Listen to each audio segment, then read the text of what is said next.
Hey guys, Puff and Snuff here. Ian checking in again from beautiful Northeast Ohio. Looking out the window, it looks like spring is coming, folks. Sky is blue. Grass is still kind of dull and muted, but it's sunny. There are birds. It looks like it's a nice warm day. Yeah, you walk outside, it's still pretty chilly. But spring is coming. And so is baseball, by the way, for the baseball fans among us. Go Cubs. Anyway, wanted to jump in and do a Snuff review. Before I get to that, I got to tell you, I got an order in from Mr. Snuff. It arrived yesterday. Mostly an order of favorites that I'm stocking up on. But as I always do, I throw a few things in there to try. Including one, which for now will remain unnamed. That is to date, my least favorite Snuff. The most offensive Snuff I've ever put anywhere near my face. And something that is almost so comical. Terrible. I'm going to play with it a little more, give it a fair shot. You know, sometimes a Snuff, it's not great or it's not even very good. But by the time you get through half a tin and you give it a shot and you let it open up, it improves. I don't anticipate that here, but I'm going to give it a fair shot before I make a video and pan the stuff. But anyway, that'll be coming eventually. But that is not what we're talking about today. Today we are talking about a Snuff that I am really, really digging. I've been using it pretty much exclusively for the last 4 or 5 days. We're talking Old Mill Snuff Limoncello, and you can't see that between the glare and this miserable camera, but that says Limoncello, and it's delicious. Let me start by reading the description off of his website, and again, it's very flowery in his description, very well written. Kind of makes you want to eat the stuff, to be honest, so I will try to trim and condense a bit for you. But he describes it as high-octane grappa, serious quantity of fresh lemon zest, pinch of fresh mint, splash of orange blossom honey, applied to flue-cured lemon Virginia, allowed to age, air-dried, milled to a medium fine grind with a bit of moisture to create a lemon balm Snuff guaranteed to capture and keep your attention. I disagree with just a little bit at the tail end of that description. Not at all in a bad way. We'll get to that here in a minute. In the tin, you expect lemon in your face right here, right now, and that you don't get it. You get the lemon. Make no mistake, you smell lemon. But you can also pick up the grappa, and you can also pick up, not so much to me the honey or the mint, but the tobacco. I'm always a fan of Snuffs where the tobacco is an important player and plays a role. In this, he says nothing in the description about toasting the tobacco, but it almost has a toasted quality. In fact, he says he air dries it. But the aroma of the tobacco underneath almost has a toasty quality, kind of that buttery, semi-sweet, F&T high dry toast-esque kind of aroma to it. Not nearly as dry, not nearly as fine. Now, as far as in the tin, and I know this tin looks fairly full. It's not. That's very fluffed up because I've been playing around in there. Disclaimer. If you've watched, and if you're watching a Snuff video, I have to assume you've watched, and if you're not, you should be watching Paul Schallbetter, his Snuff reviews. He'll tell you, it's all over the forums. Chef Daniel will tell you should never be doing this in these artisan Snuffs because they're not pasteurized, they're not loaded with preservatives. I'm not too concerned only because this is a very small tin, and I am snuffing this from beginning to end. And I don't expect this to last me. I've been in here for 4 days. I don't expect it to last me another 2 or 3, to be honest. If this were a bigger tin, or in the other Old Mill Snuffs, and when I first started, I was snuff spooning it, and I decided I'm just going to snuff the hell out of this and move on. But otherwise, I would be using a snuff spoon, or for me, I use a clean pipe tool, which I dedicate to snuffs. Anyway, in the tin, it is, if you can tell in the color, it's a very light brown, and in fact, under brighter light, it's almost a yellow in color.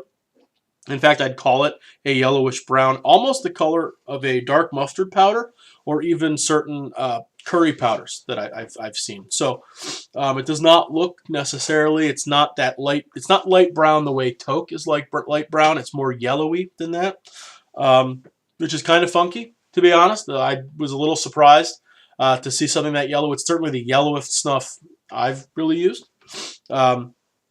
So delicious there. Looks good there. By the way, very silky to the touch. I think he's spot on. This is medium dry, medium fine.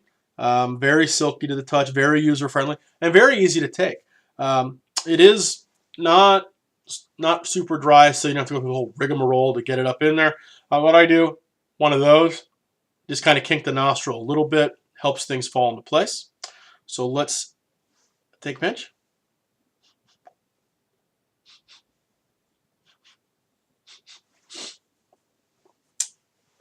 That is so good. So the first thing you get, obviously, is lemon. The lemon is the first thing that you recognize, but it's not overbearing. And that's where I disagree with the description on the Old Mill website. He calls it a lemon balm snuff guaranteed to capture and keep your attention. Does it capture and keep my attention? You're damn right it does. Is it a lemon balm? I don't think so. I think it'd be really easy for someone to take tobacco, throw in some booze, throw in a boatload of lemon essential oil, basically come out with something that smells like Lemon Pledge, call it limoncello, wrap it up and sell it to you. That's not what you're getting here. It's not, to me, a lemon balm. The lemon's there, don't get me wrong, but it's a very natural lemon, and he says he uses lemon zest, and I buy it.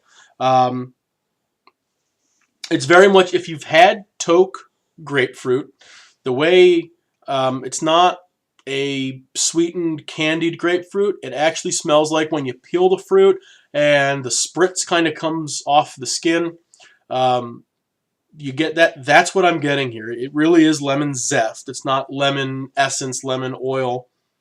The mint is there.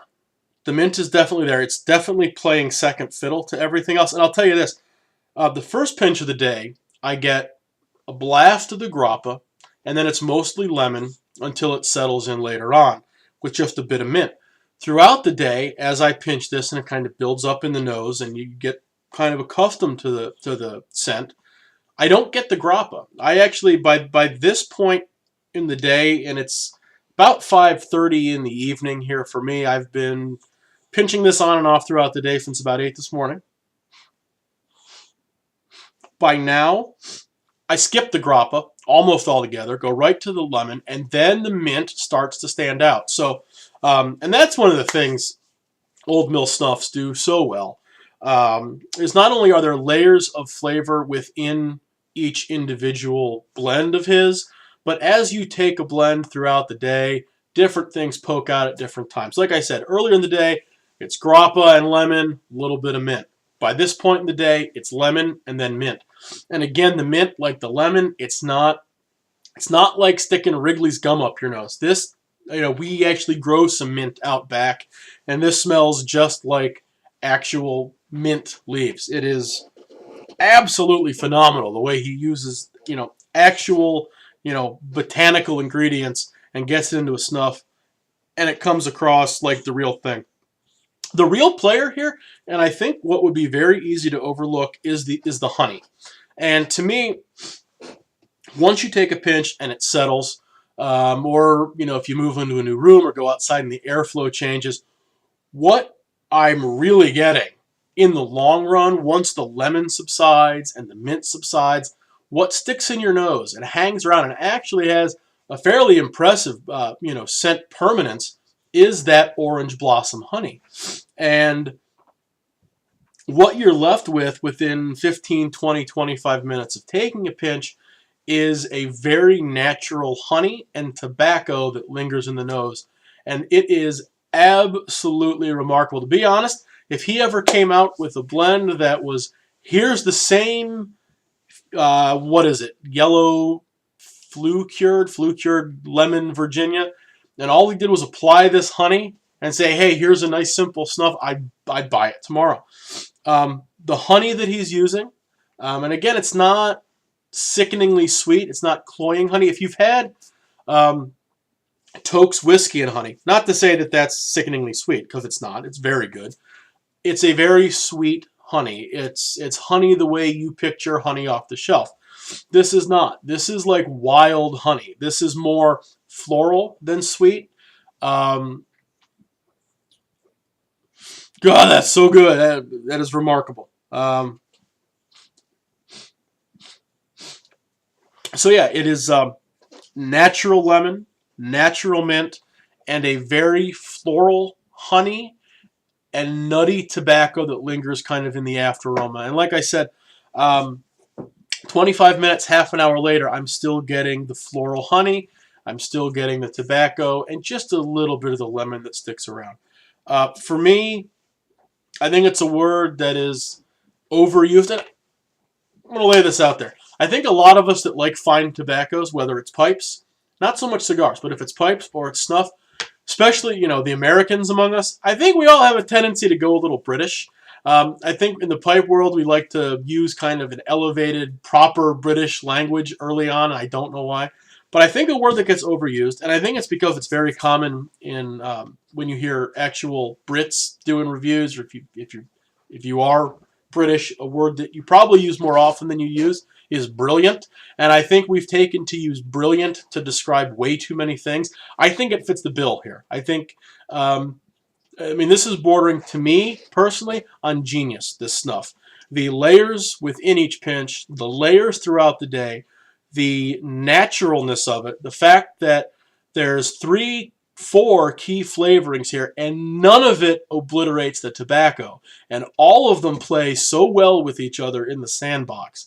Not to mention the fact that it is, for being a medium dry, medium fine, it is incredibly simple to take. You get a nice little burn here. I don't know if the tingle is actually coming from nicotine or if it's coming from the actual lemon. There is not a damn thing that I can say about this that isn't positive. So to me, to my tastes, this is a 10 out of 10 snuff.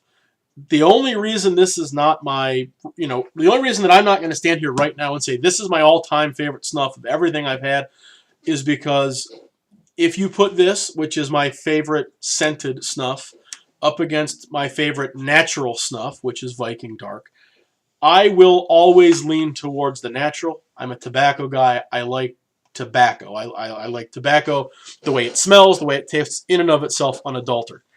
If not for that, there's nothing. Nothing that I've had is on the level of this as far as actual scented snuffs. Guys, it is a 10 out of 10.